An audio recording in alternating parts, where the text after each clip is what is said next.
भगवान शंकर के अर्धनारीश्वर रूप की सही सही व्याख्या कीजिए बाबा जी।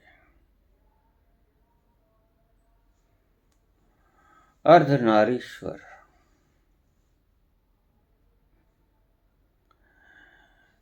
यानी आपका शरीर पुरुष की तरह होना चाहिए। शंकर पुरुष है, आपका शरीर पुरुष की तरह होना चाहिए और आपका मन अस्त्रैण होना चाहिए, स्त्री की तरह होना चाहिए। शरीर शिव जैसा, मन पार्वती जैसा।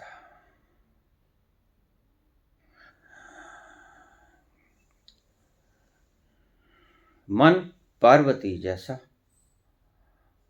स्त्री जैसा, अस्त्रैण, रिसेप्टिव, एक्सेप्ट करे जो तुद पावे, साईं पलीकार।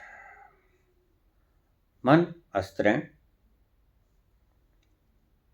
शरीर पुरुष का, हाथ पांव से काम कर।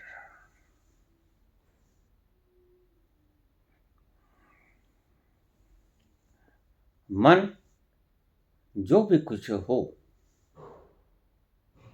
वट एवर हैपन, वो आपको स्वीकार हो।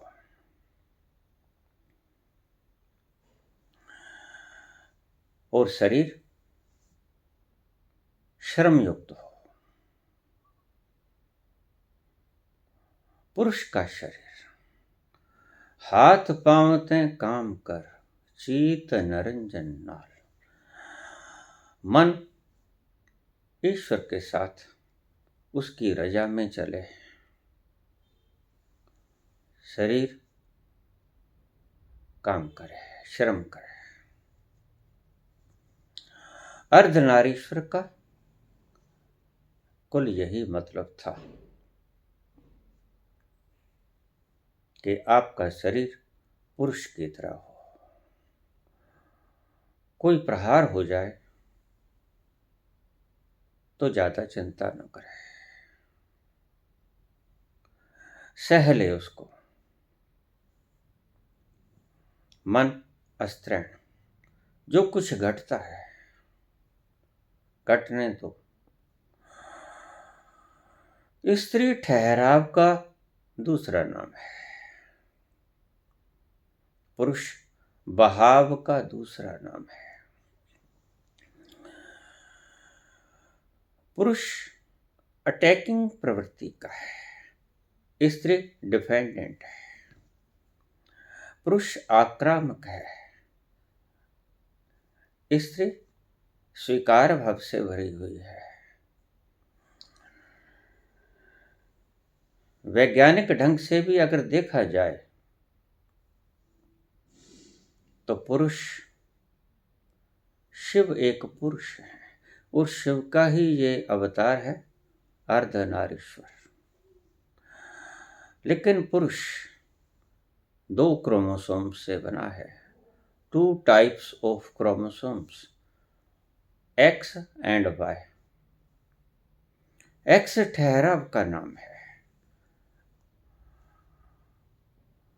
वाई बहाव का नाम है, कर्म का नाम वाई, एक्स का नाम विश्राम। इसलिए स्त्री के शरीर में आप इतना ठहराव पाओगे, पुरुष के शरीर में आप गति पाओगे। वाई क्रोमोसोम की भीतर की गुणवत्ता ही यही है, भागना, दौड़ना, परिश्रम करना, ये हो जाऊं, वो हो जाऊं, ये पालूं, वो पालूं। स्त्री जो मिल गया ठीक है, सब्र।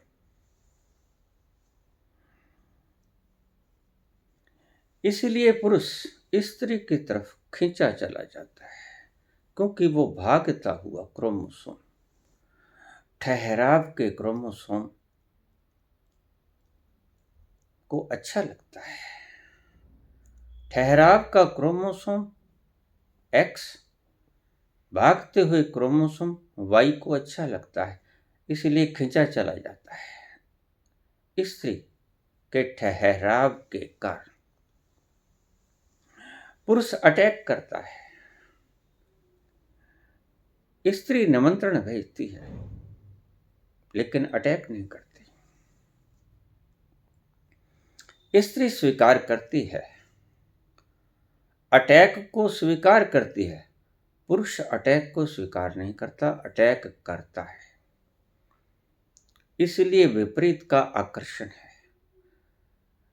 वाई को आकर्षण है एक्स का और एक्स को आकर्षण है वाई का।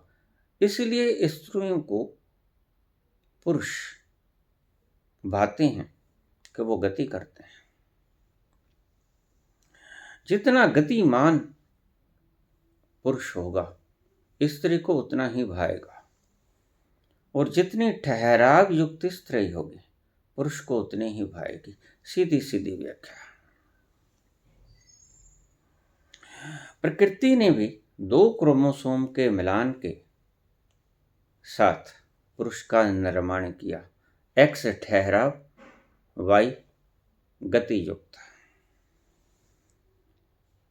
लेकिन स्त्री एक्स और एक्स दो क्रोमोसोम से नहीं बनी है, एक ही टाइप के क्रोमोसोम से बनी है। X x. पुरुष का भी एक्स होता है, स्त्री का भी एक्स होता है। दो क्रोमोसोम जब मिल जाते हैं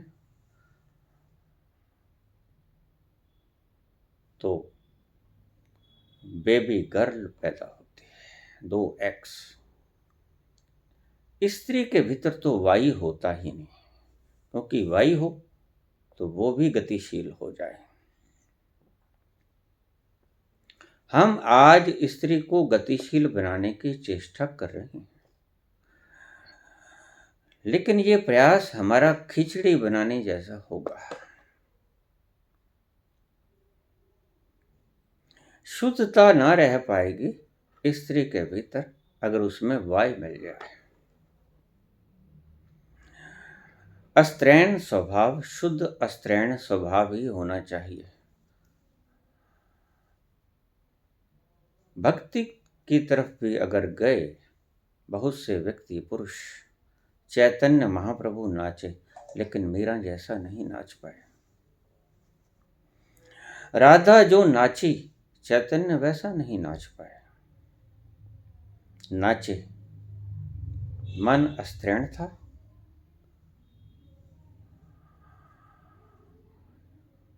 मीरा का मन भी अस्त्रैण था और तन भी अस्त्रैण था। X into x. चैतन्य का मन अस्त्रैण था, एक्स, लेकिन शरीर वाई था, पुरुष। इसलिए पुरुष सदा ही चेष्टा में संलग्न रहता है। पुरुष भागता है, दौड़ता है, परिश्रम करता है। ये दोनों एक दूसरे पर डिपेंड थे। स्त्री अगर रथ के पहिए के भीतर चलाने वाली धुरी थी, कील थी, जिसके आसपास पुरुष घूमता था, पुरुष का पहिया सफियर, पुरुष सेंटर, स्त्री। स्त्री एक कील की भांति है जो आपके पहिए के बीचों बीच फंसी रहती है और ठहरी रहती है, और पुरुष गतिशील रहता है, वो बाहर का पहिया। अगर ठहराव न हो, अस्त्रैण रूपी ठहराव न हो, तो पुरुष रूपी गति नहीं आ पाएगी। जिस दिन ठहराव बिखर गया, किल्ली निकल गई रथ की, पहिया जाम हो जाएगा, पहिया धड़म से गिर पड़ेगा। प्राकृतिक व्यवस्था, वैज्ञानिक व्यवस्था भी यही थी। चलने वाला पहिया पुरुष, जिसके इर्द गिर्द चल रहा है पहिया वो स्त्री, वो कील, वो धुरी जिसके आसपास पुरुष घूमता है। इसलिए सिगमंड फ्रॉइड ने अगर एक शब्द कहा कि पुरुष जो सारे दिन ये धमा चौकड़ी करता है, चलता है, फिरता है, काम करता है, प्रयास करता है, जो भी कुछ कमाने की चेष्टा करता है, जोड़ने की चेष्टा करता है, उसके बुनियादी तत्व के भीतर सेक्स छिपा होता है। फ्राइड मनोवैज्ञानिक था, संत न था।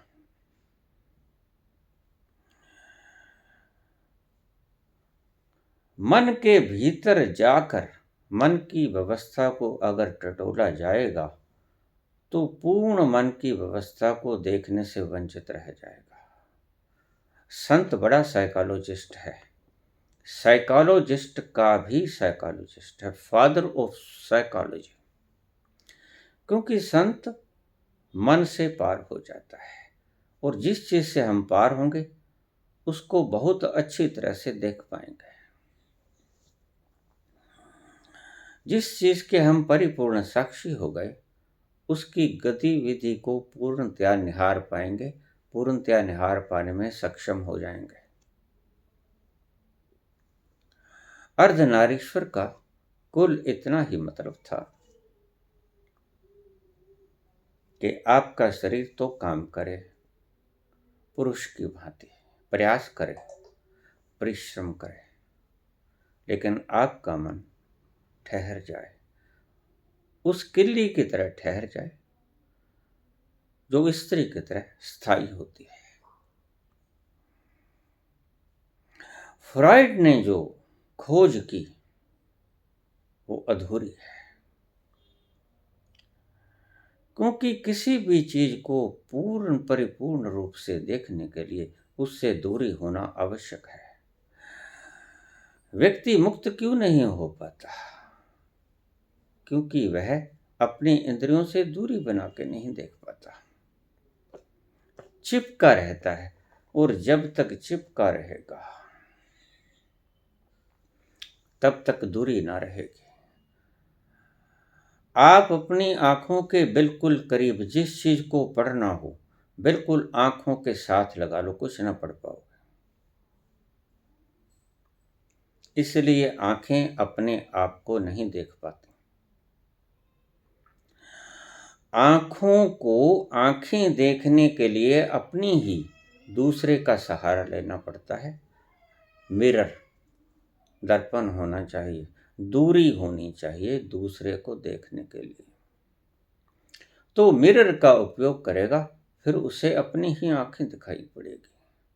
तुम अगर तुमको ही देखना चाहते हो, तुम अगर स्वयं को ही देखना चाहते हो तो नहीं देख पाओगे, बिल्कुल उसी तरह जैसे आंखें अपने आप को नहीं देख पाती।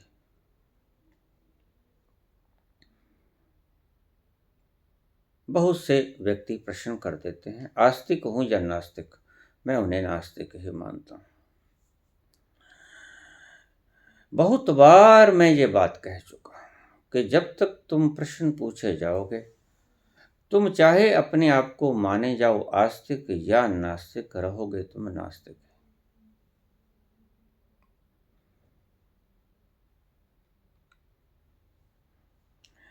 अगर स्वयं को देखना हो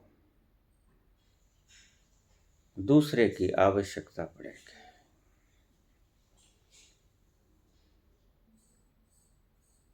मिरर की जरूरत पड़ेगी आंखों को, और अगर शीशा हो तो यही नहीं कि शीशा आपको सिर्फ अपनी आंख ही दिखाएगा, वरन जो आंखें देख सकती हैं सब कुछ दिखाएगा। तुम्हारी आंखें भी दिखाएगा, तुम्हारे कान भी दिखाएगा, शरीर भी दिखाएगा, सभी इंद्रियां दिखाएगा शीशा।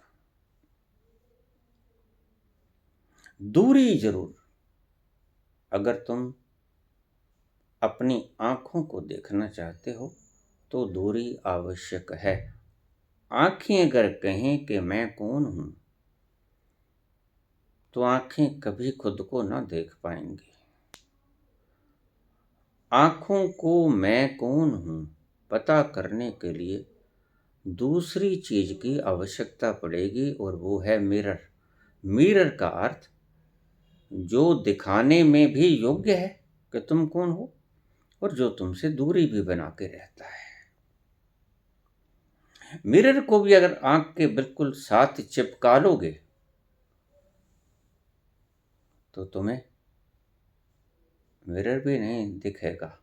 अब तुम कॉन्टैक्ट लेंजेस लगा लेते हो, वो एक टाइप का मिरर ही तो होता है। तुम कॉन्टैक्ट लेंस को कहाँ देख पाते हो? कॉन्टैक्ट लेंस अपनी आंखों के रेटिना में फिक्स कर लेते हो, लेकिन फिर तुम्हें कॉन्टैक्ट लेंस भी दिखने बंद हो जाते हैं। फिर तुम कॉन्टैक्ट लेंस के जरिए देखते हो संसार को। इसी तरह तुम्हें मिरर की आवश्यकता है। शरीर की आवश्यकता, बुद्धि की आवश्यकता, मन की आवश्यकता क्यों पड़ी? खुद को देखने के लिए। खुद को देखने के लिए शरीर की आवश्यकता पड़ी, मन की आवश्यकता पड़ी, बुद्धि की आवश्यकता पड़ी। हालांकि एक बार खुद को देखकर भ्रम टूट जाता है, लेकिन एक बार मिरर की आवश्यकता तो पड़ती है। जिस घड़ी तुम अपने आप को बिल्कुल अच्छी तरह से देख लोगे, उस घड़ी तुम्हें मिरर की आवश्यकता समाप्त हो जाएगी। बहुत वर्ष पुरानी बात है कि हम व्यायाम किया करते थे, बुल वर्कर खींचा करते थे। एक 4 स्प्रिंग का बुल वर्कर हम खींचने लग गए, सभी खींच रहे थे, मैंने भी खींचना शुरू कर दिया।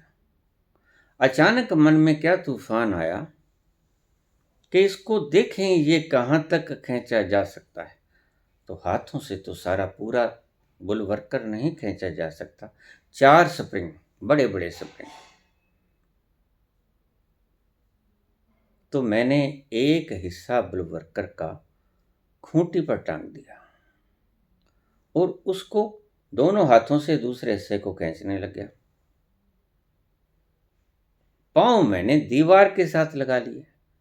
बुल वर्कर इतना खींचा कि बिल्कुल नीचे तक आ गया। लेकिन क्या हुआ, ऊपर से उस खूंटी में से बुल वर्कर का दूसरा हिस्सा निकल गया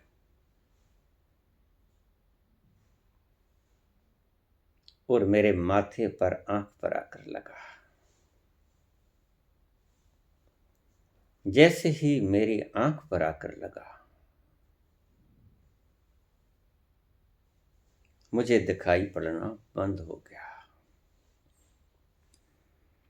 जिंदगी में पहली बार मैंने देखा कि अंधे कैसे होते हैं। मैंने सोचा कि मेरी आंखों के पुतले अंडे निकलकर बाहर गिर गए इस बुल वर्कर की चोट के कारण। ये सत्य घटना है जो मेरे साथ घटी।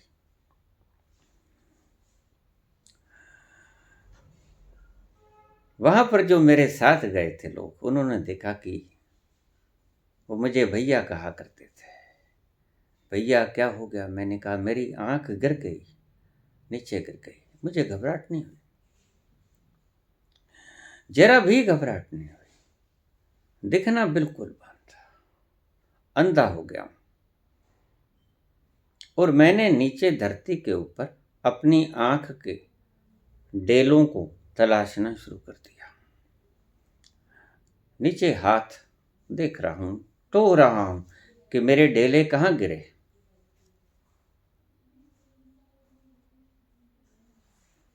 वो मुझे कहने लगे, घबरा गए, मुझे कहने लगे नहीं भैया, तुम्हारा डेला कोई बाहर नहीं गिरा है, बिल्कुल सलामत है। तो फिर मैंने कहा अगर मेरे डेले सलामत है, मेरी आंखें तो मुझे दिख क्यों नहीं रहा है? कहते चोट लग गई होगी, लेकिन आंखें सलामत है, हम देख रहे हैं।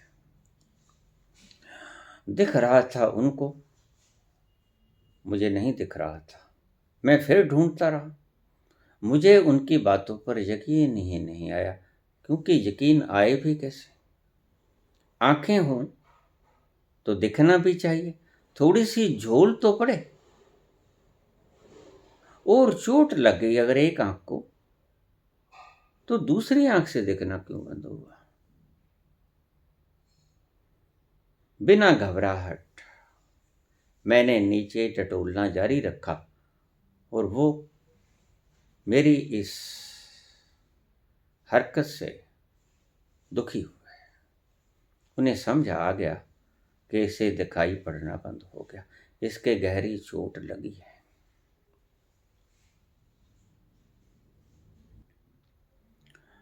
वो मेरी हरकतें देख देख कर परेशान हुए जा रहे थे और समझ पा रहे थे मेरी मनोस्थिति को। और मैं ढूंढे जा रहा था, तलाश किए जा रहा था कि मेरी आंखें हैं कहाँ।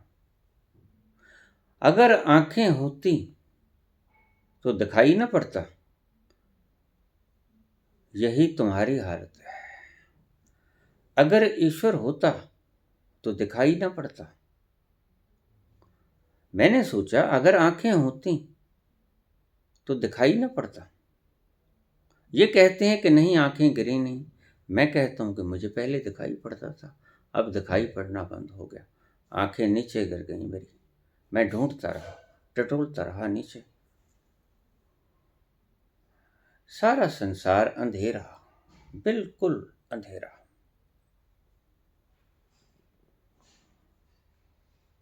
उनमें से एक मेरे मित्र ने मुझे साइकिल के ऊपर बैठाया और डॉक्टर के पास ले गया।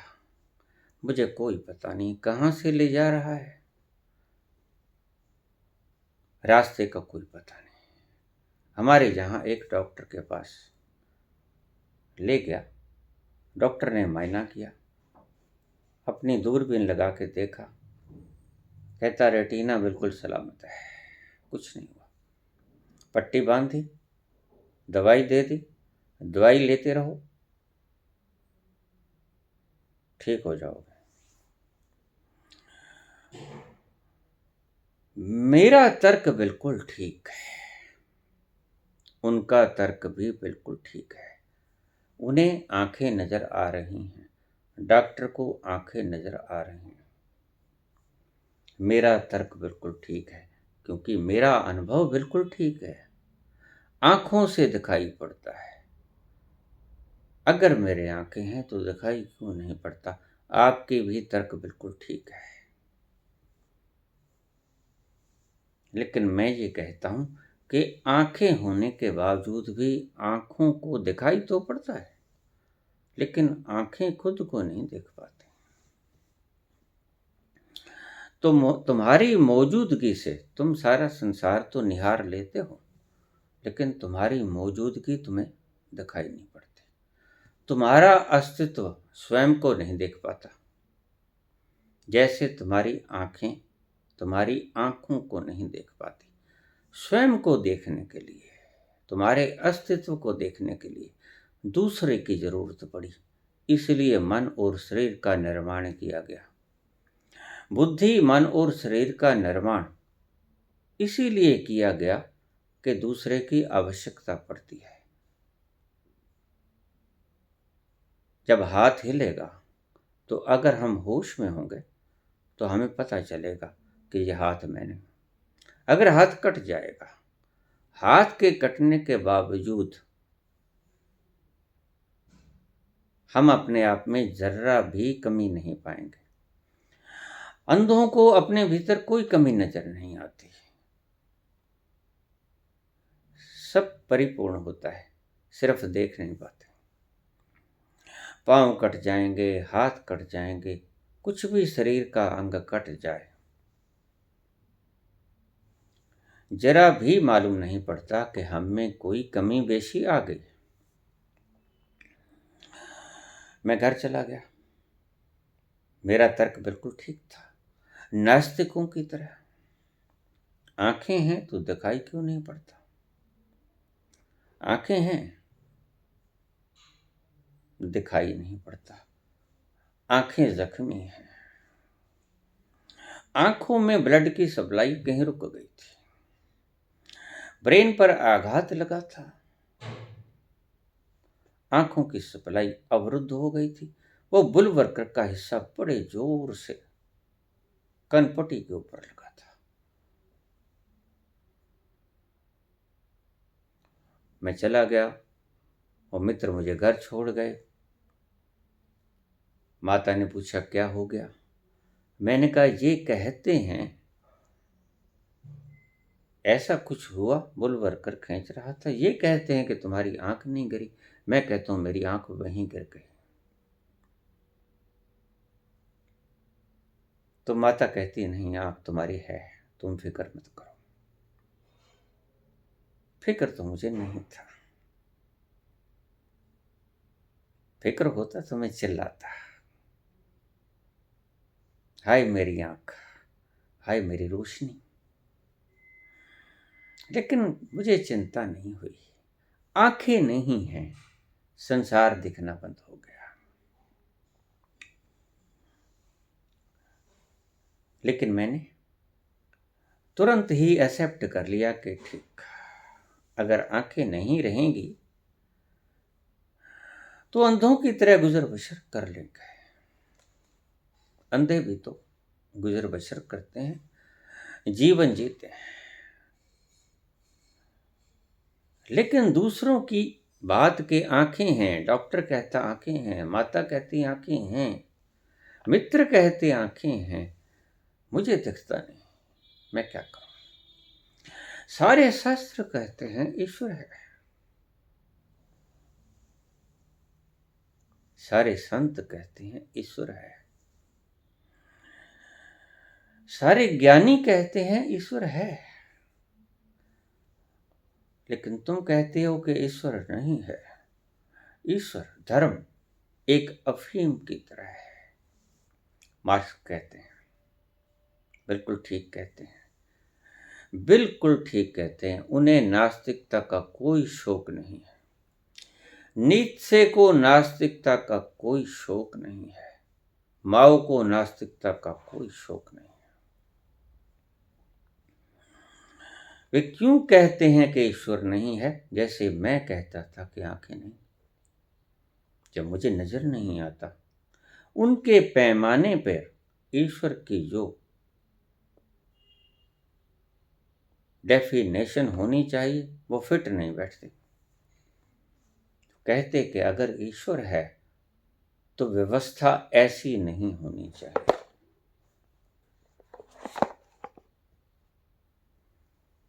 ईश्वर है तो सबको पर्याप्त भोजन मिलना चाहिए। ईश्वर है तो लूट खसूट नहीं होनी चाहिए। ईश्वर है तो एक व्यक्ति दूसरे का कत्ल कर देता है, ये नहीं होनी चाहिए। वो व्यवस्था सही हो तो ईश्वर को मानेंगे। लेकिन व्यवस्था सही उन्होंने कर भी दी, अन्न बांट दिया गया, लेकिन उनके लिए ईश्वर फिर भी गायब रहा। मार्क्स ने व्यवस्था बना दी, माओ ने व्यवस्था बना दी, लेकिन ईश्वर फिर भी गायब रहा। उनकी सारी शर्तें उन्होंने खुद ही पूरी कर ली, और खुद ही पूरी करनी होती हैं।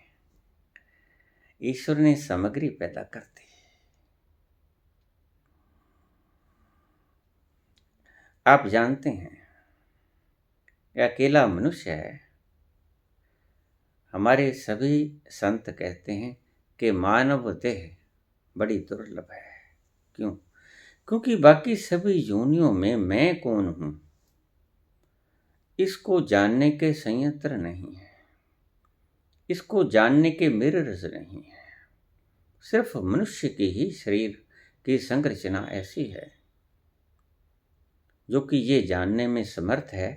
मन और बुद्धि जो दे दी गई, मनुष्य को विवेक दे दिया गया, इसके कारण वो इस मिरर को देखकर जान पाएगा कि मैं हूं कौन।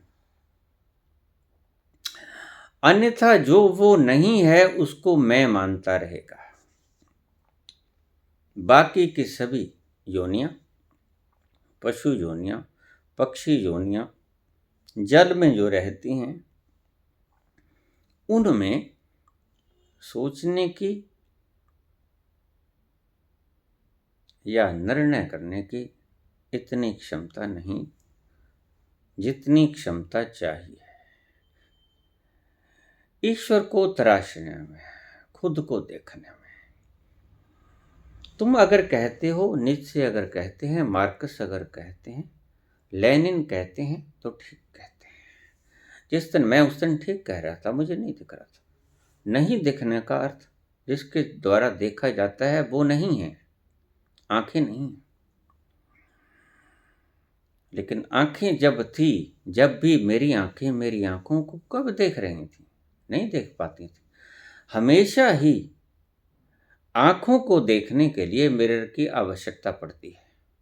इसलिए कॉन्शियसनेस लेवल डार्विन ने थ्योरी बनाई कि हम सबसे पहला यूनिसेलुलर थे, अमीबा थे, वहां से बढ़ते गए बढ़ते गए बढ़ते गए, अवतार बना लिए हिंदुओं ने। कॉन्शियसनेस की डेवलपमेंट बना ली हिंदुओं ने, और शरीर की डेवलपमेंट बना ली डार्विन ने। शरीर की डेवलपमेंट की थ्योरी दी डार्विन ने।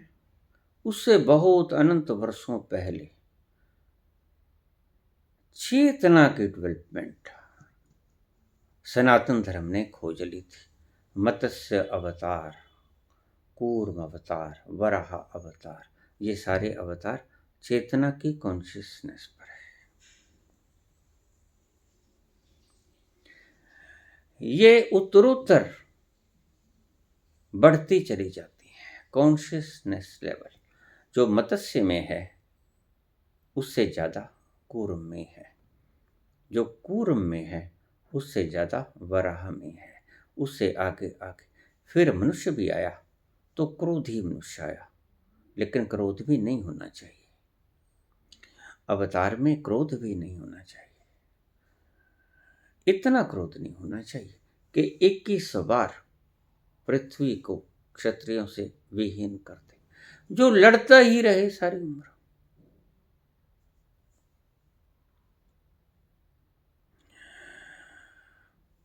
परशुराम के पिता ने, जमदग्नि ने कहा परशुराम से, उसके 4 पुत्र थे, सभी पुत्रों से कहा कि पुत्र अपनी माता रेणुका का वध कर दो। जमदग्नि ने देखा कि मेरी स्त्री रेणुका किसी अन्य पुरुष के साथ जा रही है। इस दृश्य को वो बर्दाश्त न कर सका और अपने पुत्रों को, जिन्हें जन्म दिया था रेणुका ने, उनसे कहने लगे कि अपनी माता का वध कर दो। ये दूसरे पुरुष के साथ भ्रमण कर रहे थे। किसी पुत्र ने ऐसा नहीं किया, निश्चय ही ज्यादा समझदार रहे होंगे, कोमल रहे होंगे। लेकिन परशुराम ने अपने पिता के कहने पर अपनी माता रेणुका का सिर अलग कर दिया, धड़ से अलग कर दिया। इतनी भी नासमझी नहीं होनी चाहिए। उत्तरोत्तर कॉन्शियसनेस बढ़ती जाती है, मनुष्य तक की कॉन्शियसनेस आ गई है, लेकिन अभी इसमें थोड़ी सी काट छांट की आवश्यकता है, संशोधन की आवश्यकता है। इसके भीतर शालीनता भी होनी चाहिए।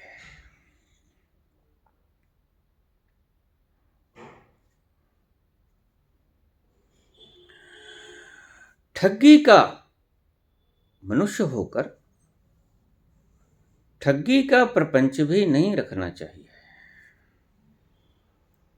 जो अवतार हुआ वामन अवतार, उसका अर्थ क्या था कि ठीक है, तुम मनुष्य के चोले में आ गए, लेकिन दूसरे का, राजा बलि का जायदाद अपने कब्जे में लेने की योजना भी गलत है। ठगी के कारण अपना वेश घटा के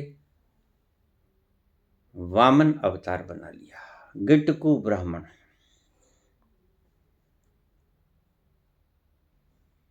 शुक्राचार्य ने देख लिया कि यही वो शरारती विष्णु आ गया। शुक्राचार्य ने कहा कि मत जाना उसे दान देने के लिए। राजा बलि दान देने के लिए प्रसिद्ध था और इसी उदारता के कारण तुम्हारे अवतार ने उसका शोषण किया, कमजोर रग के ऊपर प्रहार किया। इसे ही राजनीति कहते हैं। राजनीति का यही मतलब है कि आपकी कमजोर नस को देखे, वहां अटैक करे। उसे पता है कि बाकी रगों के ऊपर अटैक करने का कोई फायदा नहीं। कमजोर रग को थोड़ा सा छेड़ दोगे तो आपकी चीख निकलेगी। बजाय इसके कि उसके दूसरे अंगों की तरफ देखो, उसकी कमजोर रग को तलाश लेना। राजनीतिज्ञों को मैं फॉर्मुलेशन बताता हूं, बस उसकी कमजोर नग को छेड़ देना। वो जैसा छटपटाएगा, वैसा तो अगर आप पहलवान खुद मुगदर को अपनी छाती के ऊपर खाते हैं,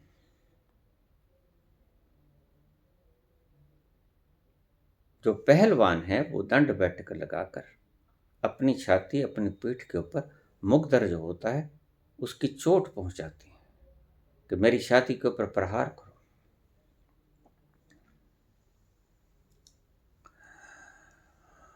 राम तीरथ पहलवान अपनी छाती के ऊपर पत्थर रख के कुटवाया करते थे थोड़ों के साथ, वज्र बनाने के लिए। अगर वहां आप छेड़छाड़ करोगे तो उसे कोई फर्क पड़ने को नहीं है। कमजोर रग तराशनी होगी। राजनीति यही कहती है। साम, दान, दंड, भय, जो भी राजनीति से उसकी दुखती रग है, उसको छेड़ दो। आपको ज्यादा दिमाग लड़ाने की आवश्यकता नहीं है। एक कम्युनिस्ट है, शोर डाल रहा है, बराबरी होनी चाहिए, धनपतियों ने लूट लिया हमारा माल, बांटो, हम छीन लेंगे, शोर मचा रहा है। उसके पास अपना घर नहीं, पैसे के अभाव में अभी शादी नहीं कर पाया, चलने के लिए वाहन नहीं है, नेता बना हुआ है, जिंदाबाद मुर्दाबाद। राजनीतिज्ञ क्या करता है? राजनीतिज्ञ देखता है कि ये क्यों चिल्ला रहा है। ये चिल्ला रहा है धन की वितरण प्रणाली पर समान होनी चाहिए। अब एक व्यक्ति जाग गया है, राजनीतिक शरारती मन है, विष्णु जैसा।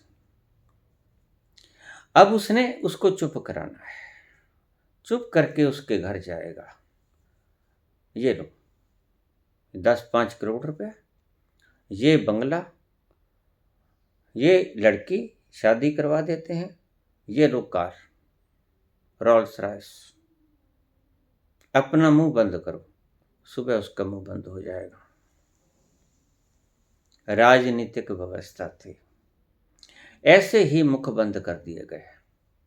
लेकिन राजनीतिक मूर्ख होते हैं। राजनीतिज्ञों को ये नहीं पता कि तुम जिस चीज से राजनीति खेलते हो उसका कोई अर्थ नहीं। संत कौन है? संत वह जो आपकी मैराथन की दौड़ से बाहर हो गया। आप सभी दौड़ रहे हो, सारी दुनिया दौड़ रही है, मैराथन की एक दौड़ है। संत वह जो उस दौड़ से बाहर निकल कर आराम से बैठ गया एक किनारे पे, वो संत।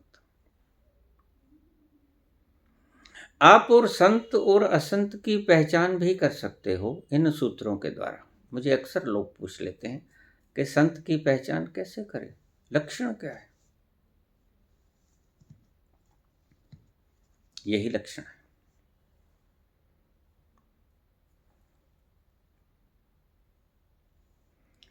आपकी संसार की दौड़ से वह व्यक्ति बाहर हो जाएगा, एक कोने में लगकर बैठ जाएगा आराम से। आपकी तरह जरूरत के लिए तो कमाएगा, संग्रह के लिए नहीं कमाएगा। कबीर कमाते हैं जरूरत के लिए, संग्रह के लिए नहीं। काशी नरेश कबीर के पास आते हैं, कहते भगत जी ये एक हीरा रख लेना, मेरी अमानत है। मैं जब आऊंगा, तीर्थ यात्रा पे चला हूं, जब आऊंगा तो ले जाऊंगा। हालांकि राजा के पास कोई खजाने रखने की कमी नहीं थी, अपने खजाने के भीतर भी रख सकता है, लेकिन उसने परीक्षा तो कबीर की लेनी है। कबीर ने कहा जहां चाहे रख जाओ, जहां रख जाओ वहीं से आके उठा लेना। तुम्हारा हीरा तुम्हारे लिए हीरा है, मेरे लिए बंटों का खेल है, बच्चों का। बच्चे रात को सोते हैं, जरा जेब में देखना, बंटे भरे मिलेंगे। और अगर रात्रि को सोते वक्त भी आप उनकी जेब में से एक बंटा निकालोगे तो वो चीख पड़ेंगे, ये क्यों निकालते हो, मेरी जायदाद छीने हो। लेकिन संत के लिए कोई जायदाद नहीं होती। क्यों? क्योंकि संत के लिए सब जायदाद उसकी है, सारा विश्व की जायदाद उसकी, सारा यूनिवर्स उसका।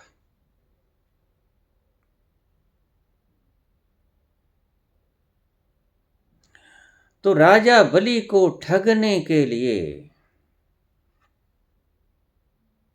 विष्णु वामन अवतार रख के आ गए।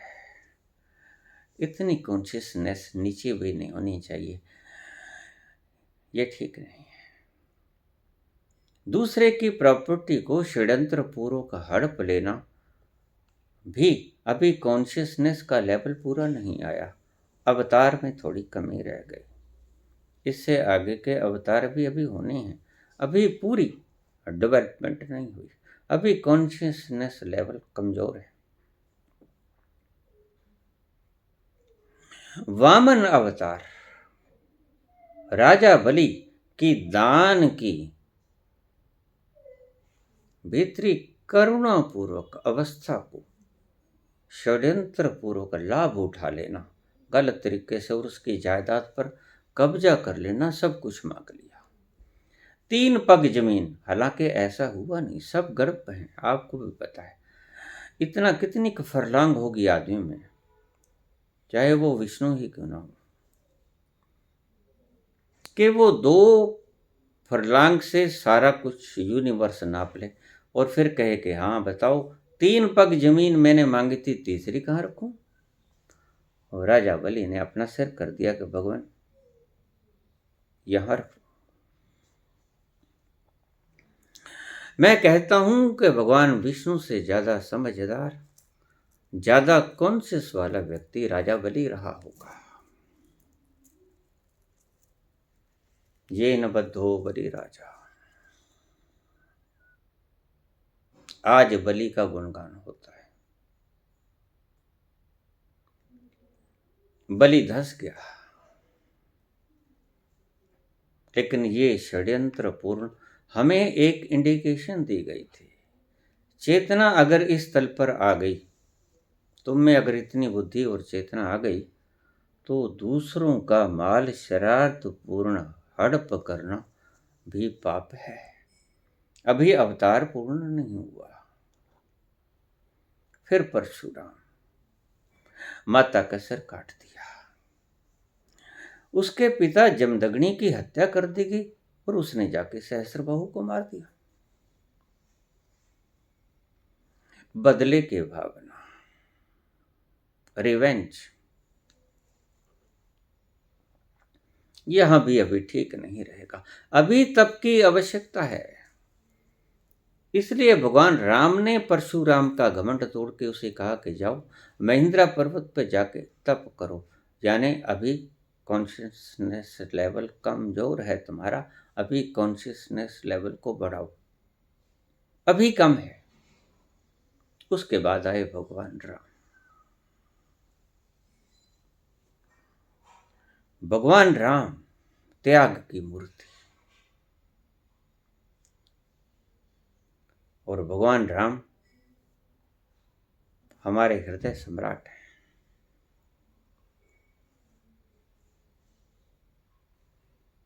लेकिन यहां भी कमी रह गए। वचन पिता ने दिया है। देखिए, अगर पिता कत्ल करता है, कभी पुत्र को फांसी लगती है? हमारा संविधान भी यही कहता है। आईपीसी की जितनी भी धाराएं हैं, उनमें से कोई नहीं कहता कि करे कोई भरे कोई। दशरथ ने खुश होकर कैकेयी को अगर कुछ वचन दिए तो मांग लेती, भरत के लिए राज मांग लेती, जायज था। राम के लिए वनवास मांगला, जायज नहीं था।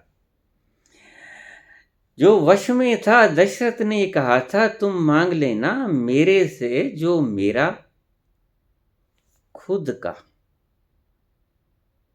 जायदाद है। एक वचन ठीक, दूसरा वचन गलत,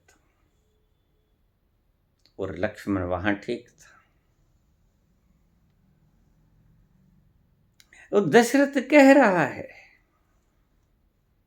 कैकेयी ने कहा कि भरत को राज 14 वर्ष का।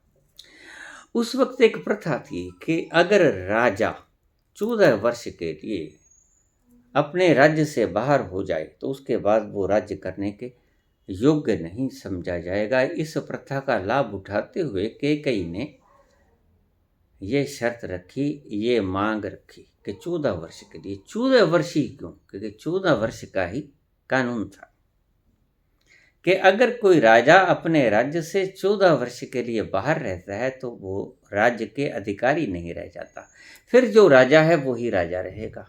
भरत के लिए 14 वर्ष का राज। लेकिन कैकेयी की ये मांग बिल्कुल ठीक थी, और दशरथ इससे सहमत भी थे। दशरथ कहते कैकेयी तू ऐसा मत कर, मुझे भरत कम प्यारा नहीं है। एक नियम के अनुसार बड़े को गद्दी मिलनी चाहिए, इसलिए अधिकारी राम है, परंतु मैंने क्योंकि वचनबद्ध हूं, मैं भरत को राज दे देता हूं 14 साल का। लेकिन राम का इसमें क्या कसूर है? राम के ऊपर मेरा क्या अधिकार है? राम को मैं वनवास नहीं दे सकता। बस इसी बात पे झगड़ा है, और दशरथ इस मामले में सही थे। दशरथ कहते हैं जब कत्ल मैंने किया है तो फांसी मुझे, राम को नहीं। दशरथ बिल्कुल यहां पर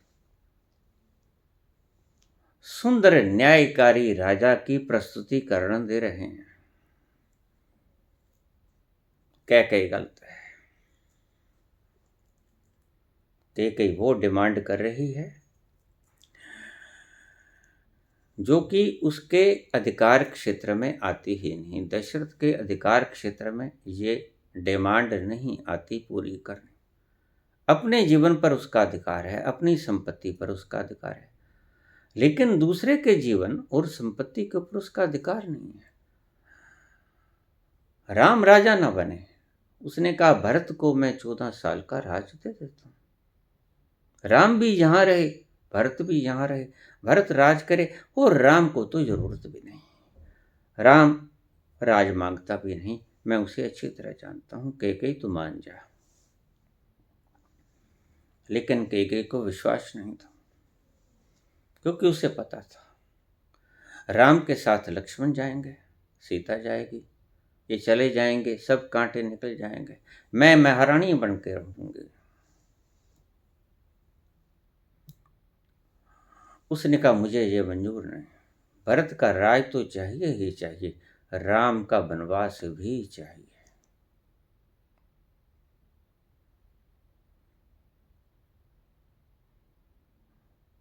भगवान राम ने ये शर्त स्वीकार कर ली, तनिक भी देर ना लगाई।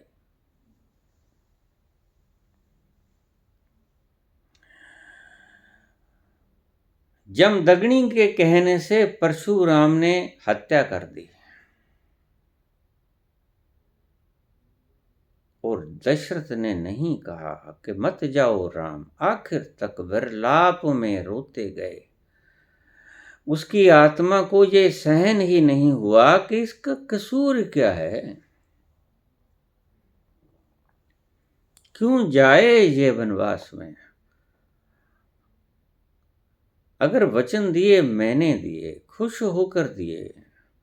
युद्ध के भीतर जब देव और असुर का संग्राम हुआ, रथ का पहिया निकल गया, निकलने ही वाला था। किल्ली जिसके आसपास रथ घूमता है पहिया, वो किल्ली निकल गई और कैकेयी ने अपनी उंगली फंसा दी उसके अंदर, किल्ली की जगह। लहू लुहान हो गई, जख्मी हो गई, लेकिन उसने रथ को रुकने नहीं दिया। इतने त्याग के कारण कैकेयी पर बहुत खुश हुआ। दशरथ ने कहा वरदान मांगो, उसने 2 वरदान मांग लिए, लेकिन वरदान गलत मांगे। लक्ष्मण भी कह रहा है कि ऐसे कैसे ये छिन जाएगा, लेकिन वो गलत है। बाप की इच्छा होती है कि जिसे वो राज दे उसे राज दे। ये बाप की खुद की अर्न्ड प्रॉपर्टी है, जिसे चाहे राज दे ना दे। वैसे खुद की अर्न्ड प्रॉपर्टी नहीं थी, ये एंसेस्ट्रल प्रॉपर्टी थी, पीछे से आ रही थी, लेकिन जो जिसको चाहे दे सकता है राजा। ये ठीक भी नहीं थी डिमांड। अकेला राज मांग लेती कैकेयी तो बिल्कुल ठीक था, राज देने को तैयार भी थे। लक्ष्मण चाहे तैयार नहीं था, लेकिन दशरथ तैयार था, कौशल्या भी तैयार थी, राम तो तैयार थे ही थे। राम तो वनवास को भी तैयार हो गए। फिर जहां राम जाएंगे लक्ष्मण तो जाएंगे ही, और सीता को तो जाना ही पड़ेगा, अर्धांगिनी है। लेकिन यहां कमी रह गई, इसीलिए उनमें 2 कलाओं का फर्क डाल दिया गया। 14 कला संपूर्ण। कुछ लोग 12 कला कह देते हैं, कुछ 14 कला कह देते हैं, लेकिन कुल मिला के कृष्ण से कलाएं कम थी।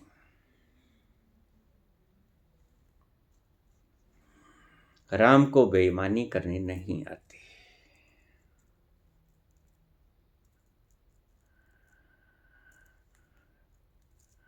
राम को रास रचाना नहीं आता, कृष्ण को आता है।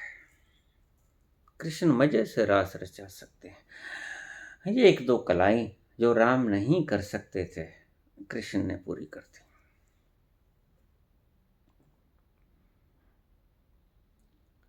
राम ने कुछ गलतियां भी की, हम कितना ही छुपा लें, लेकिन अगर हम कॉन्शियसनेस लेवल से, बुद्धि से देखेंगे, सीता को वनवास देने से पहले सिर्फ धोबी के कहने से सीता को वनवास दे देना तर्क न्याय संगत है? पिता पुत्र का झगड़ा हो जाता है, न्यायालय में जाते हैं। पति पत्नी का झगड़ा हो जाता है, न्यायालय में जाते हैं डाइवोर्स के लिए। हम आज भी तो पति और पत्नी दोनों का पक्ष सुना जाता है जज की तरफ से, लेकिन उसने ना तो खुद की बात सुनी, ना सीता को बुला के कहा। और सीता को कहता भी कैसे? सीता को तो लंका में से छुड़ाने के फौरन बाद उसकी अग्नि परीक्षा ले ली गई। ये कहानियां हैं, सब ढंग से समझना, इसके भीतर छुपे कुछ राज हैं। कोई अग्नि में से सीता गुजरी नहीं और कोई गुजरने की चेष्टा भी ना करे, मुश्किल कड़ी हो जाएगी। निश्चित अग्नि का स्वभाव, अग्नि निभाएगी, अग्नि अपना स्वभाव कभी नहीं छोड़ेगी। भला भलाई पे लहे नीच लहाइये नीच, सुधा सराइये अमृता गर्ल सराइये मीच। अग्नि जलाएगी ही, जहर मारेगा ही, अमृत जलाएगा ही। ये स्वभाव है, वस्तुगत स्वभाव है, ईश्वरीय प्रणाली के अधीन। अग्नि जलाएगी, वो चाहे सीता हो सावित्री हो, ऐसा नहीं होगा। हाँ, हम शरारत कर सकते हैं। कुछ ऐसे रासायनिक तत्व आते हैं जो शरीर के ऊपर हम मल लें और आग के भीतर से गुजर जाएंगे, हमें कुछ नहीं होगा। ऐसे लोग दिखाते हैं आज, अग्नि परीक्षा करवाते हैं, लेकिन वो अग्नि परीक्षा नहीं होती, क्योंकि उस रासायनिक द्रव्य को लगाने के कारण शरीर नहीं जलता। कोई अग्नि परीक्षा इस तरह की नहीं दी गई जिस तरह तुम कहते हो। खैर, हम आगे चलें। अगर वो राजा थे तो धोबी को भी लेके आते, धोबिन को भी लेके आते, खुद भी पेश होते अपनी ही अदालत में और सीता को भी पेश करते हैं। सीता का मत भी जानते। तो सीता कहती कि देखिए, अब जब आपने पहले से ही परीक्षा ले रखी है, अब दूसरी बार परीक्षा क्यों? और धोबी से कह सकते थे राम कि मैं राजा हूं, मैंने अपनी तसल्ली कर ली है, मैं संतुष्ट हूं। और रावण, जिसको हम फूंकते हैं,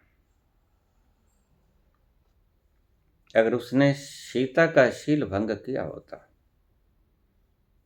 जिसके कारण के हम सिर्फ अपहरण करने के कारण उसको फूंकते हैं,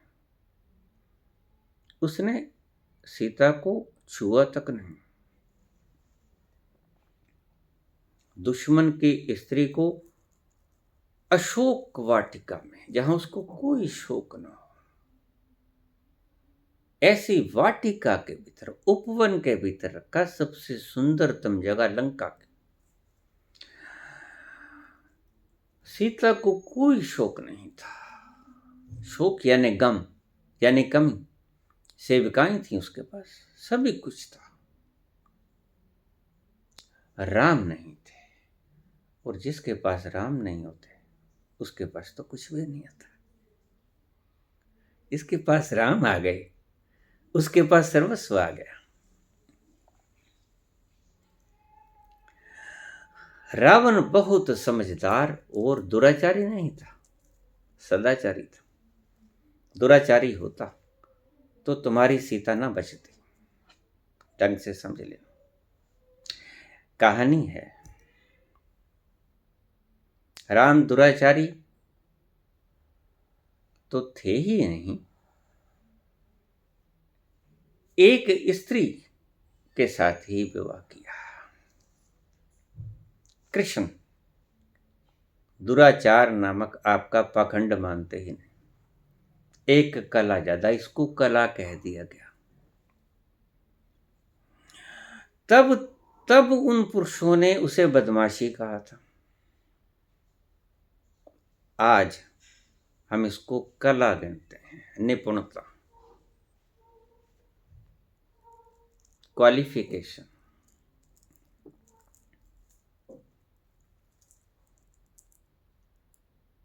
राम अगर सही जजमेंट करते तो सीधा से पूछते कि तेरा मत बता,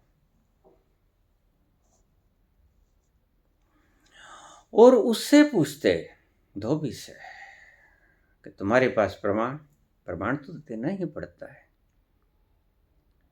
कोई कत्ल हो जाता है, सारा किस चीज से मारा, कौन कौन गवाह थे, सब कुछ पेश करना पड़ता, फिर दंड मिलता है। लेकिन यहां तो कुछ नहीं सुना गया।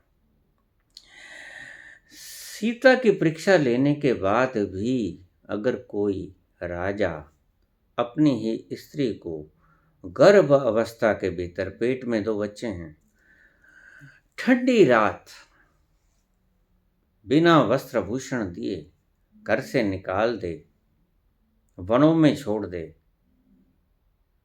इतने खतरे में डाल दे, बाघ, शेर, चीते कोई भी खा सकता है, जा वहां जाके छोड़ आया। मैंने इतने साल राम का रोल किया। रावण वध के पश्चात मैं कभी आगे लीला नहीं खेला करता था। बहुत से लोग मुझे पूछते कि आगे लव कुश का ड्रामा नहीं कर, ये मर्यादा के प्रतिकूल लगता है मुझे।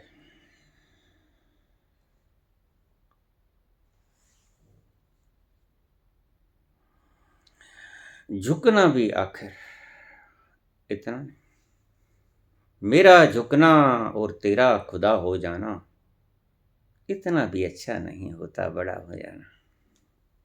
मेरा झुकना तेरा खुदा हो जाना इतना भी अच्छा नहीं होता बड़ा हो जाना। इतनी विनम्रता भी नहीं होनी चाहिए कि आप झुकते ही चले जाओ। और ऐसा किया, क्या हश्र हुआ, इतिहास जानता है। हमने अपने सभी गुरु गंवा लिए, निर्दयता के कारण। झुके नहीं, षड्यंत्र में आ गए। राम न्यायकारी होते तो बराबर सभी पक्षों का विवरण पूछते, सीता से भी पूछते, खुद भी अपना दिमाग लड़ाना होता है, धोबी से भी पूछते, धोबिन से भी पूछते। और फिर इसको छोड़ो, रावण तक को बुलाते हैं कि तुम बताओ, वो तो प्रमाण था ना। राम इतने तो जानकार थे कि रावण वध के पश्चात रावण की आत्मा से पूछते कि सीता का चरित्र कैसा, पूछ सकते थे। अगर व्यक्ति में इतनी भी संभावना नहीं है एनलाइटेंड पर्सन में कि वो किसी आत्मा से पूछ सके कि ये काम कैसे हुआ, तो वो अगर नहीं जान पाएगा तो एनलाइटमेंट नहीं। उस तल पर जाकर वो होने वाली घटनाओं को तो देख ही सकता है, हो चुकी घटनाओं को भी देख सकता है। इस बात को आप ठीक से समझ लेना। फिर बोलता हूं, उस तल पर जाकर, super consciousness, cosmic consciousness level पर जाकर, थोड़ा सा ऊपर आकर, अनकॉन्शियस, कॉस्मिक अनकॉन्शियस और कॉस्मिक कॉन्शियस के बीच में जो बिल्कुल बाउंड्री लाइन है, वहां पर खड़े होकर हम अतीत की घटनाओं को देख सकते हैं। रावण की आत्मा को बुलाकर पूछ सकता था। इतनी एनलाइटमेंट थी राम में।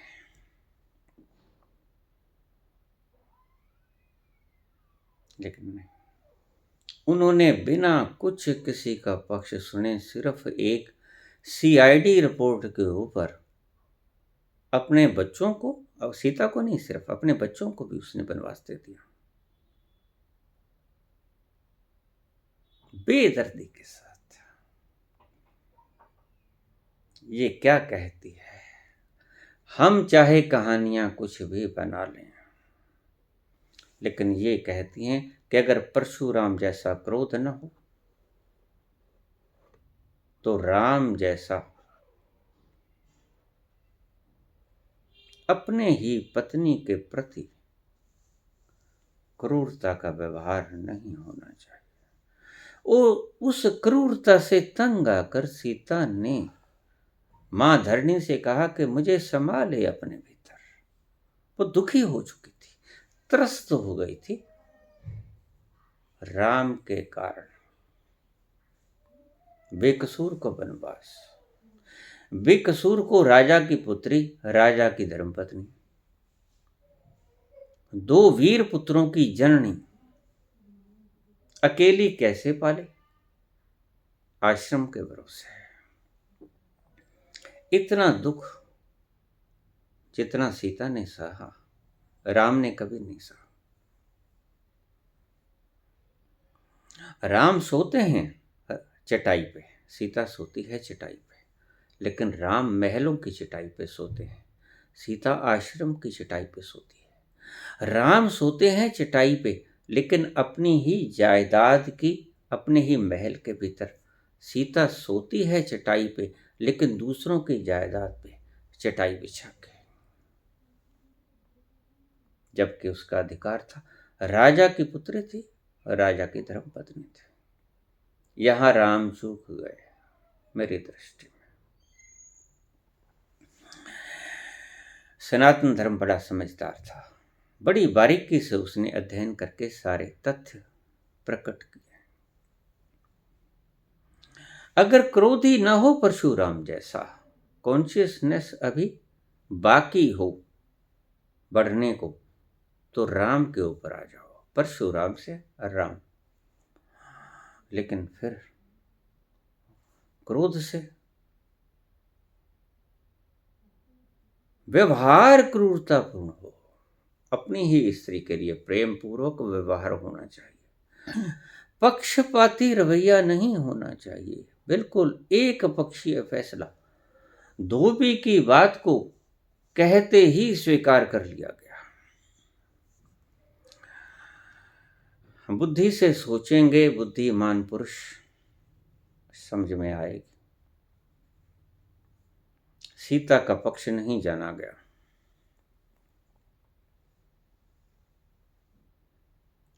धोबी का पक्ष भी नहीं जाना गया। सिर्फ सीआईडी के कहने से ही फैसला हुआ। व्यवस्था गलत थी। क्रूरतापूर्ण व्यवहार अपनी ही स्त्री के साथ, अपने ही बच्चों के साथ। सबसे बुरी से बुरी व्यवस्था थी ये, जिसे आप राम राज की व्यवस्था कहते हो। जिस व्यवस्था में राजा का पुत्र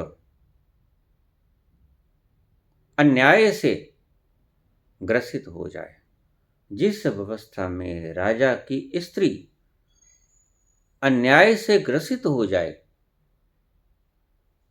वो राज्य अच्छा होता है? वो राज्य आना चाहिए? नहीं आना चाहिए, नहीं आना चाहिए ऐसा राज्य।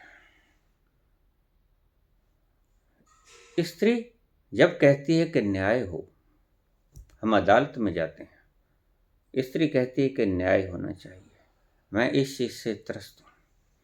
पुरुष कहता है कि न्याय होना चाहिए, मैं इस चीज से त्रस्त हूं।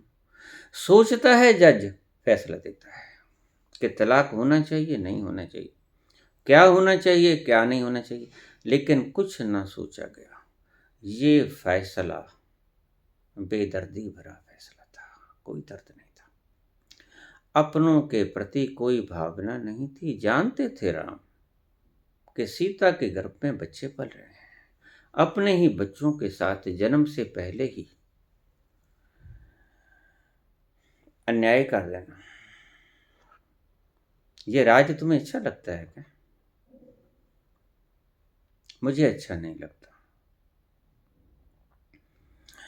अपनी स्त्री के साथ तो अन्याय हुआ ही हुआ, सीता का इसमें अपराध क्या था? पर पुरुष बलि उसके अपहरण करके ले गया। उसने अपनी लाज बचाए रखी। रावण ने अगर जबरदस्ती करने की चेष्टा भी की तो उसने अपनी इज्जत बचा के रखी।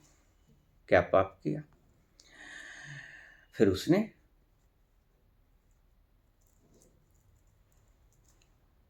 प्रूव भी कर दिया, परीक्षा भी दे दी, अग्नि परीक्षा। उसके बावजूद गर्भवती स्त्री, कार्तिक का महीना, ठंडी रात, एक साड़ी के अंदर रथ पे बैठा के लक्ष्मण निर्जन वन में छोड़ाते हैं। जरा कल्पना करो, शेर हैं, बघेरे हैं, आज की तरह तो है नहीं कि जंगल है। और पशु को क्या पता कि ये देवी रानी है, इसको ना खाएं।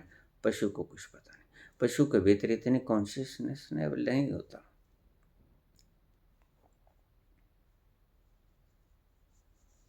ये फैसला ठीक नहीं था, और मुझे ही ठीक नहीं लगा ऐसा नहीं, सीता को भी ठीक नहीं लगा।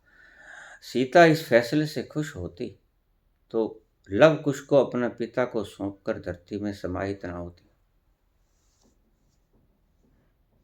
एक तरह से मैं इसको सुसाइड कहूंगा, और एक तरह से मैं राम का सरयू नदी में डूब कर मर जाना, आत्मगलानी से युक्त कर्म कहूंगा। उसे गलानी हुई क्यों? वाकई ही अन्याय हो गया। इतनी गलानी हुई कि अपने बाल बच्चों को, सभी भाइयों को अपने अपने राज बांट के कहा कि बस बहुत हो गया। आपने कहानी चाहे कुछ भी बना ली हो, जिनके पास बुद्धि है, विवेक है, वो समझ लेंगे कि ये फैसला नहीं था, अनुचित दंड दिया गया था अपनी ही अजन्मा औलाद को, अपनी ही निर्दोष नारी को परीक्षा लेने के बाद।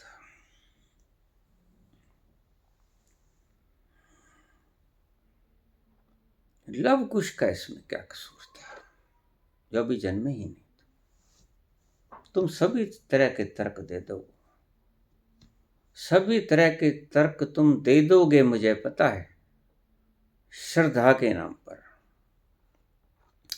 अंधभक्ति के नाम पर तुम सभी तरह के तर्क दे दोगे। लेकिन मैं तुमसे पूछता हूं कि लव और कुश का क्या कसूर था, जो बेचारे अभी गर्भ में ही थे। जब राम ने सोचा कि ओह बहुत बड़ा पाप हो गया,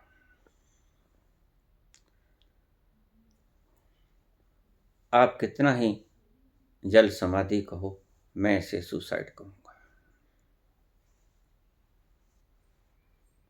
आत्मगलानी से इतने भर गए, प्रायश्चित में इतना डूब गए को मैंने अपने कर्तव्य का निर्वहन नहीं किया।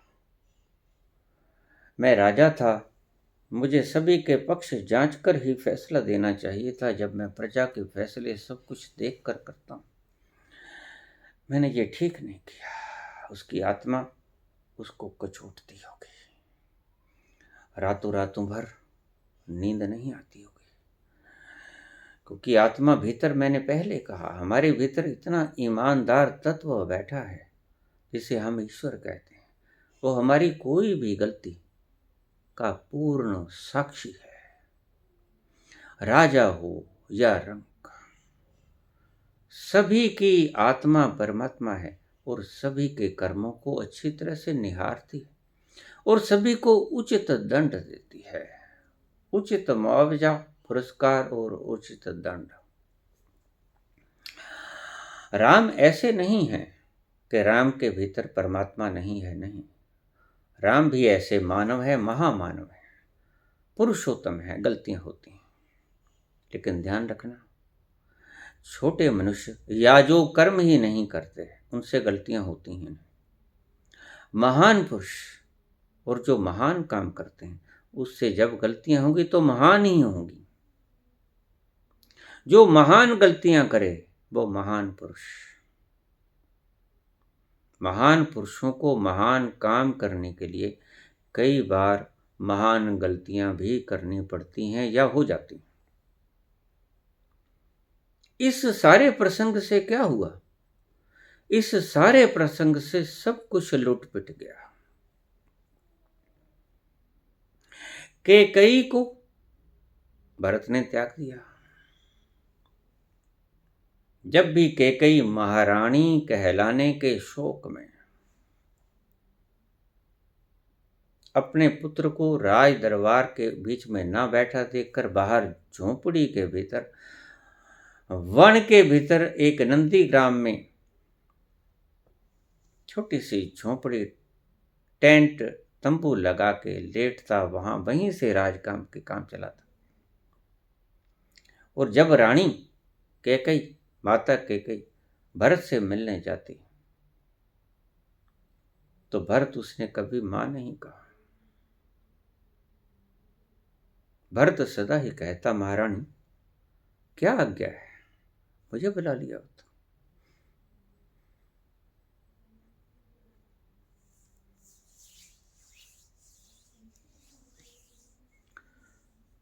कैकेयी ने जो सोचा था बहुत महंगा पड़ा। उसका पुत्र राजा हो गया, वो महारानी हो गई, लेकिन राजा हो गया, पुत्र छिन गया।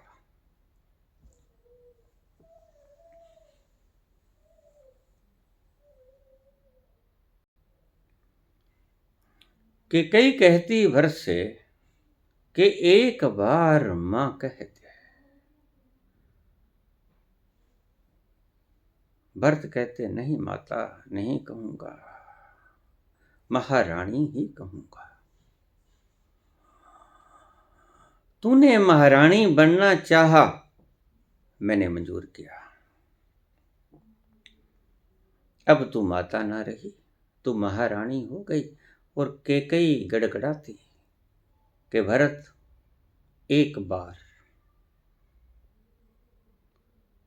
अपने मुख से मां शब्द का उच्चारण करते हैं।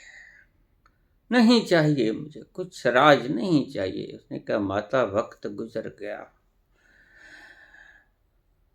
मेरे दो भाई, मेरी भाभी जंगलों के भीतर सभी हिंसक पशुओं में 14 वर्ष गुजार रहे हैं, मैं तुम्हें माता कैसे कह दूं। भरत ने उसे कुलक्षणी कहा, कलंक कहा। मां के लिए जो शब्द प्रयोग नहीं करने चाहिए भरत ने किए। सौतेली माता का पुत्र होकर भी उसने अपनी सगी माता को त्याग दिया। चरित्र बड़े अद्भुत है। कॉन्शियसनेस लेवल बड़ा करुणा रूप ले गया।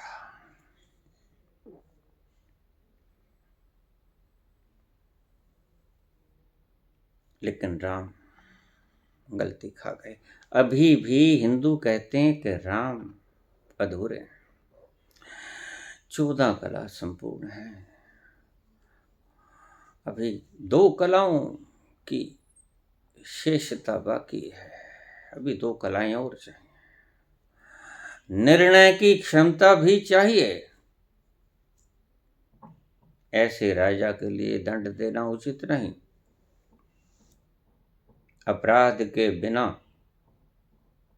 सीता भी अपराधिनी नहीं थी, और लवकुश अजन्मे बच्चे तो बिल्कुल ही अपराधी नहीं थे। आप सोच के देखो।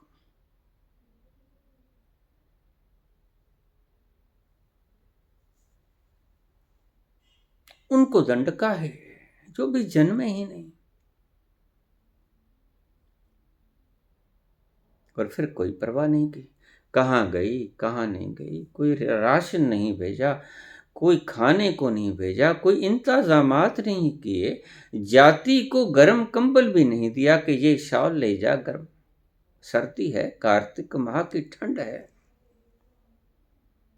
तेरे गर्भ में मेरे 2 पुत्र हैं। ऐसा नहीं कि राम जानते नहीं थे, राम जानते थे।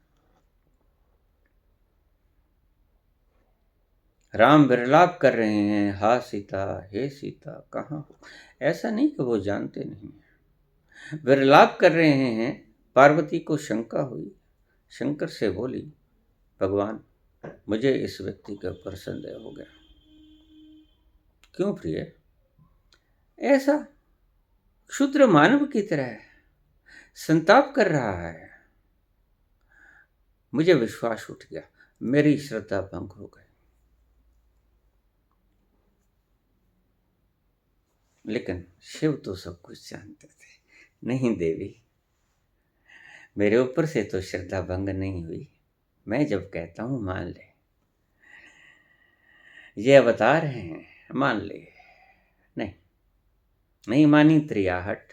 मैं परीक्षा लूंगी। जाके बैठ गई रास्ते में, सीता का रूप धार के बैठ गई, अपने स्थूल अंगों को परिवर्तित करके सूक्ष्म और सूक्ष्म से सीता के अंगों में ढाल लिया। ये एक प्रक्रिया है, सिद्धि है। मैंने पहले भी आपको बताया, जैसे हनुमान जी ने छोटे रूप लघु रूप धर के प्रवेश किया लंका में, ये एक सिद्धि है।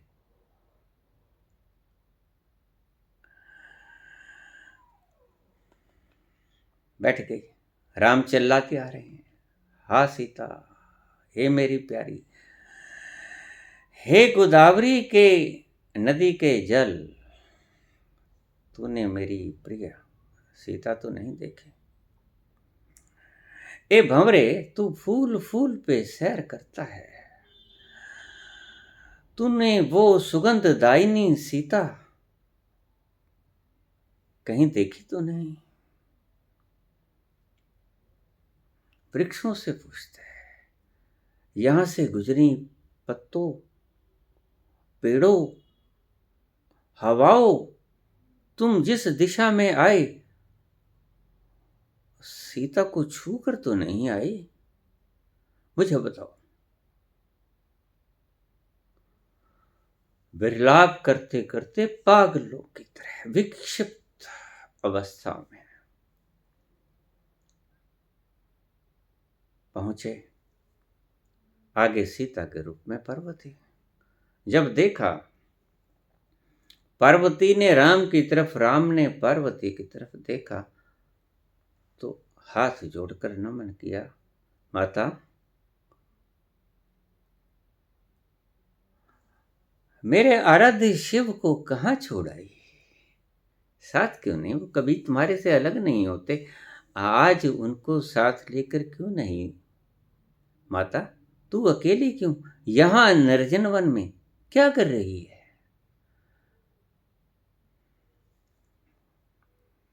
बड़ी लज्जा आई पार्वती को। पार्वती वहां से विलुप्त हो गई। सब कुछ जानते थे, लेकिन जानते हुए भी कि सत्य क्या है, यहां चूक हो गई। जानते हुए भी सांसारिक कर्तव्य का निर्वहन नहीं किया। सांसारिक प्रूफ तो दिखाते लोगों को कि ये धोबी गलत है, ये धोबिन सही है, सीता सही है, मैं सही फैसला कर रहा हूं। ये सही फैसला कतई नहीं था। ये सिर्फ एक मूर्ख धोबी के षड्यंत्रकारी दिमाग की उपज थी। तुम्हारी समाज की बनाई हुई विकृत नियमों की एक धारणा थी कि अगर स्त्री एक रात बाहर चली गई तो वे मलिन हो गए। गलत।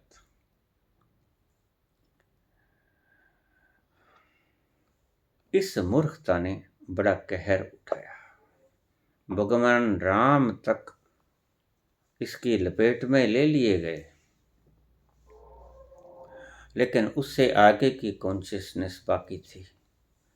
जो वर्गीकरण किया गया सनातन धर्म में, अभी 2 कलाएं बाकी थीं, वो कृष्ण ने आके पूरी कर दी। रास रचाए, जिससे प्रेम किया उसकी पाती पाई रुक्मणी की, रुक्मी को हरण करके ले आए।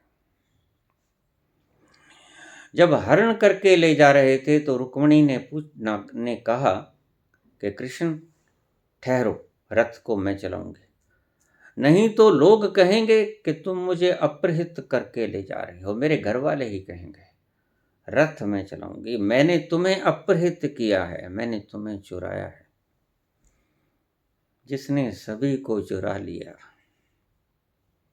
हरि शब्द सुना है आपने? हरि का अर्थ क्या होता है? जो हर ले।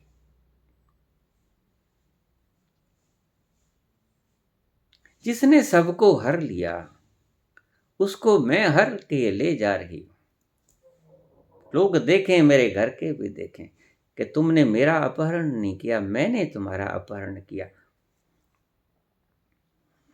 10 स्त्रियों से उसने 8 स्त्रियों से उसने शादी की, वैध शादी। प्रत्येक स्त्री के 10 पुत्र हुए। चारू नाम की एक बिटिया रुक्मणी के गर्भ से हुई। 80 पुत्र थे, एक पुत्री थी। जो लीला कृष्ण ने निभाई, हमारे सनातन धर्म के अनुसार उससे ज्यादा बढ़िया लीला कोई नहीं निभा सकता।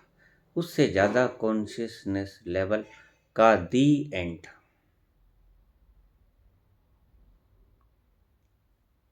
जहां जरूरत पड़ी सुदर्शन चक्र की, वहां चलाया।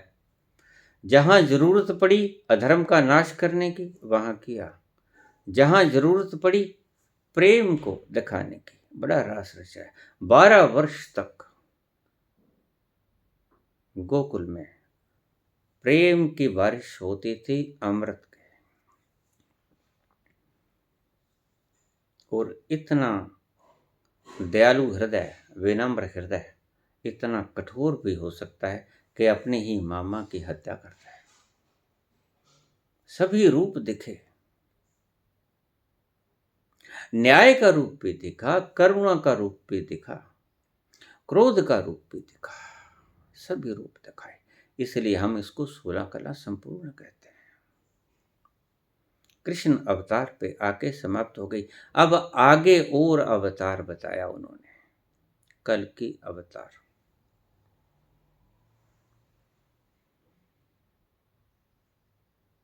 कल की अवतार का वर्णन मुझे ठीक नहीं लगा। अभी हुए भी नहीं, मेरी दृष्टि में होंगे भी नहीं। तुम्हारे हिसाब से हो जाएं तो हो जाएं। अर्धनारीश्वर की कल्पना। आध्यात्म रूप से देखें, जो किल्ली है रथ के भीतर की, पहिए के भीतर की, सारा सीन तैयार है। तुम वो हो, तुम सित्र हो। तुम्हारे आसपास प्रकृति का पहिया घूम रहा है। बस तुम उस घूमते हुए पहिए को देख लो, इस संसार चक्र से मुक्त हो जाओगे। अपनी उस किल्ली को, जिसे स्थिति प्रज्ञ कहते हैं, उसमें स्थित हो जाओ, फिक्स हो जाओ, ठहर जाओ। जैसे ही तुम ठहरे, मैं संत उसे कहता हूं, जो तुम्हारी दौड़ से परे, दौड़ को समझ के, दौड़ की व्यर्थता को समझ के, और भोग के, जो उसकी व्यर्थता को समझकर एक तरफ जाके बैठ गया, विश्राम करने लगा, वो संत। तुम्हारे सभी जप तप सुमरण पाठ पूजा अर्चना सब बेकार। क्यों? क्योंकि वो तुम्हें दौड़ाती है, तुम्हारे मन को, और दौड़ने से तुम कभी अपने भीतर स्थिर न हो पाओगे। ठहरने से अपने भीतर स्थित हो जाओ। अस्त्रैण की तरह स्थिर रहो, पुरुष की तरह काम करो। अस्त्रैण की तरह विश्राम करो, पुरुष की तरह श्रम करो। दोनों चीजें बराबर चलें। अर्धनारीश्वर किल्ली चला रही है, उसके बल पर चल रहा है। आत्मा के बिना, किल्ली के बिना तो ये सारा पहिया, संसार रूपी पहिया बिखर जाएगा। चेतना जब ही निकलती है, ये पहिया ठहर जाता है। इस चेतना को उस चेतना में स्थिर कर दो, स्थिति प्रज्ञ। और संसार के पहिए को घूमने दो, उसको रोको मत, ठहराओ मत, पहिए को मत ठहराओ। स्थिरता जो है उसमें स्थिर हो जाओ, तो अर्धनारीश्वर का मतलब तुम समझ जाओगे। इसलिए मैं तुम्हें कहता हूं कि कुछ मत करो। कुछ मत करने से एक दिन ऐसा आएगा कि आप कुछ मत करने से शुरू होकर कुछ मत होने में ठहर जाओगे। अपने स्वाभाविक स्वरूप में ठहर जाओगे, जैसे कैटालिटिक एजेंट होता है। उसका कोई काम नहीं होता, सिर्फ मौजूदगी होती है। तुम सिर्फ मौजूद रहो अपने आप में। संसार का आसपास का स्फीयर, संसार को घूमने दो। ये चांद, तारे, ग्रह, नक्षत्र, यूनिवर्स, एस्टेरॉइड सब चलते रहेंगे। एस्ट्रॉइड्स सबको चलने दो, किसी को मत रोको। ईश्वर नहीं रोकता है इसे, सब चलता है, तुम देख रहे हो। लेकिन ईश्वर खुद ठहरा हुआ है, और तुम अगर ठहरना चाहते हो तो तुमने ठहरने से शुरू करना पड़ेगा। अगर तुम अभी भाग रहे हो तो ठहरने से शुरू करना होगा। इस भाग दौड़ को समाप्त कर दो, इस रेस में से बाहर निकल आओ, एक किनारे पे बैठ जाओ।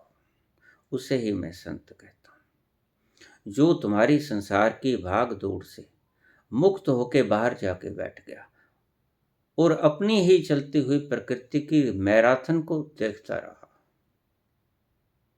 साक्षित्व में। ये है अर्धनारीश्वर। धन्यवाद।